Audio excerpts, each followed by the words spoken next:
Hello and good evening, everyone. My name is Brock Lee, and I'm here with the world's vegan news.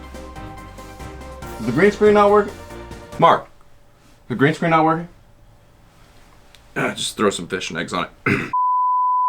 Our first story of the night is one that seemingly everyone has been talking about. There have been quite a few vegans who have been quitting veganism, prompting the question, is it time for all of us to quit being vegan? It all started with Bonnie Rebecca and Tim Sheaf, a popular YouTube influencer who claimed after eating eggs and fish, he woke up from a wet dream to a soaked blanket.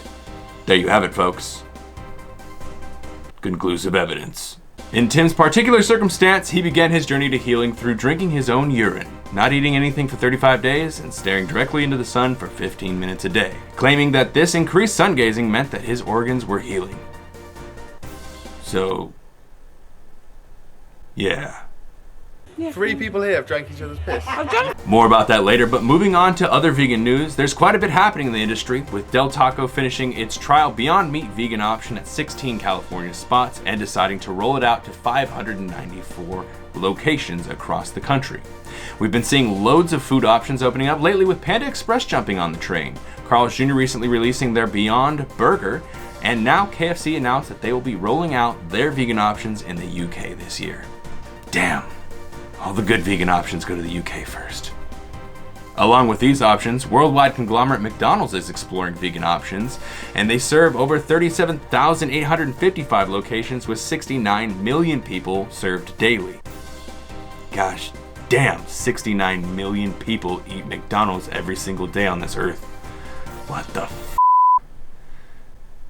Beyond Meat, one of the sources for a lot of these fast food outlets to get their vegan meat, is planning to go public and is looking for around $100 million in their initial public offering.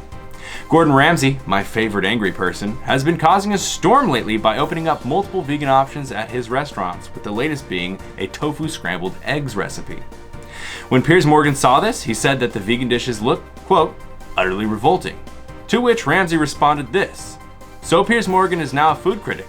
Go and f*** yourself. Seriously, really, seriously, fuck off, Piers, you Yankee Doodle Dandy piece of shit." I might have added a few things to that last one, but the sentiment is the same. A whale was found on the shores of the Philippines, and after opening up the whale's stomach, they found over 80 pounds of plastic in its stomach. Usher was the latest celebrity to be slutified at Atlanta's very own vegan burger shop called the Slutty Vegan.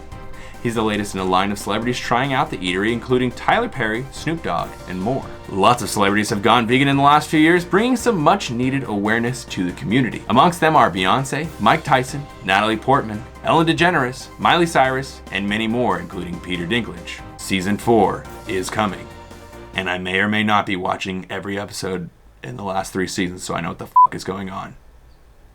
Well, that's all the time that we have in today's vegan news. We hope you had a good time here, and make sure you stay away from that urine. You stay hungry, world, and we'll see you in the next episode.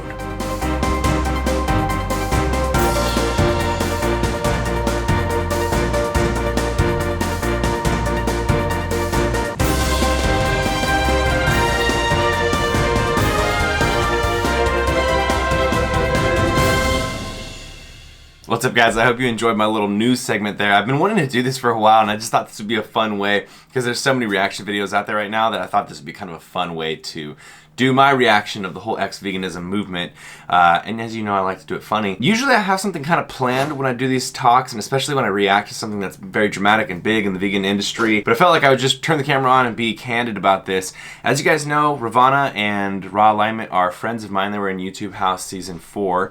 And I don't personally really know Tim Sheaf or Bonnie Rebecca. I've done a speech with Tim Sheaf at an expo one time, but we're not like friends or anything like that. So I'm not saying any of this with like malice. I'm not saying I hate these people or anything like that. I just want to point out a few things that I've kind of noticed, and I've kind of always pointed this out. When it comes to people having health issues with veganism, I feel like a lot of times it comes from a vitamin deficiency, and I think there's a couple of things that need to be noted. If you're a girl, in general, females need less calories, and especially if you're a very tiny girl, you don't generally get a lot of calories in. And I know this from personally, like, you know, being around no raw alignment, raw banana. So in general, you're gonna eat a lot less calories. And by eating a lot less calories, you get a lot less of a chance to hit the vitamins and minerals that you need to hit. Like for example, for me, you're probably never gonna see me hit a vitamin deficiency just because I eat such a huge volume of food that I get, 4 times the amount of chances to hit my vitamins. Of course, on top of that, I'm also doing blood tests every couple of years to make sure that I'm not deficient in anything. I also go and log my food on chronometer.com. Definitely check that out. Basically, after you put your food in there of what you ate that day, you can see what vitamins and minerals you hit based on how much the daily recommended intake is, and if you actually hit those. And then if you didn't, you can be like, right, okay, cool. Now I can address this and, add more whatever it is into my diet so that I do hit whatever it is that you're deficient in. I do this every couple of weeks. That way I have a baseline of the average foods that I'm eating. So with all 4 of those people, they're definitely smaller people, so that's the first thing I want to point out. The other thing I want to point out is a lot of these people are saying, like Tim Sheaf said, like fish and eggs just cleared my brain up and it made me cum and all these other things. And that may just be because you have been omega-3 deficient. You've just been deficient in actually paying attention, logging your stuff on Chronometer every once in a while and seeing whether or not your diet is providing you omegas. And then obviously fish has omegas in it, and so then you get omegas finally, and then you think that that's the reason you're feeling good, but it's actually just because you've never actually paid attention to your intake before. The other thing that really kind of bugged me is a lot of these people have done really, really long fasts, and like Tim did like a 35-day fast. And so instead of seeing like a doctor or getting like blood tests so you can see if you are deficient in anything, you go and you do a fast. And not only you do not like a couple day fast, you do it for 30 days. Take what I'm about to say here with a grain of salt, because I am, I'm not an expert in this field, but I just imagine that as you stop eating, the good and the bad bacteria that's in your gut, in your intestines, is going to start starving out, right? And so I imagine a lot of it dies, and then I imagine some of it probably tries to feed on the cellular lining of your intestines since it's trying to stay alive by any means possible, which to me would lead to you having kind of messed up intestines. And then also the good bacteria dies as well as the bad bacteria, but I feel like bad bacteria is easier to create when you start eating again, and good bacteria is harder to get back in there. So I imagine after the fast, then you start eating food again, and then of course your intestinal lining isn't ready to, deal with all this food, and so you get really bloated. And so that's kind of my theory on that. And then the last thing I want to mention is just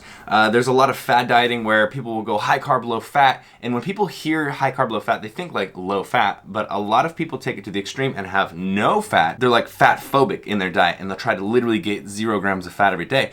I don't know if you guys know this, but fat controls your endocrine system. So your hormones, your testosterone, your estrogen, you need fat to be able to regulate those properly. So if you are missing fat for a really long time, a lot of people say like, for so many months I didn't have my period and stuff like that. Well, that very well might have just been the fact that you were eating, purely raw or purely fruits, and you weren't getting any fats in there. Your body absolutely needs those.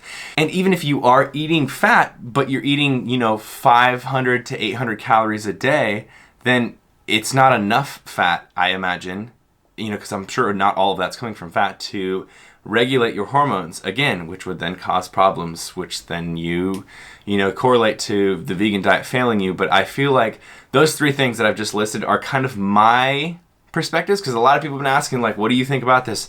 And that's kind of the way that I look at it, is like, again, these people are small, eating not a lot of food, and then doing a lot of weird things to try and like fix those issues without going to the doctor or getting like blood tests and stuff. I'm not saying everybody's the same, I'm not saying everybody didn't go to the doctor or anything like that, but I'm saying a lot of people don't. They just try to address it in their own way. Again, not here to make this video to cause drama, to cause hate. A lot of you guys asked me about my opinion and stuff, and so I'm putting it out there. I also just thought it'd be really fun to do the world vegan news before this, so I thought you guys would enjoy that. Hope you did. Hope you enjoyed my ensemble, Mr. Broccoli. My final word in this video is a lot of you guys came into my comment section saying, Brian, I hope you're not next, or Brian, I'm expecting you to be the next one, or whatever. First off, why you doubting me? Okay, when have I ever given you the reason to doubt? But more importantly than that, you don't have to worry about it. I am telling you right now, I am going nowhere. I am vegan for life, and I am proud of being vegan. I have many reasons, not just one reason, that I'm vegan.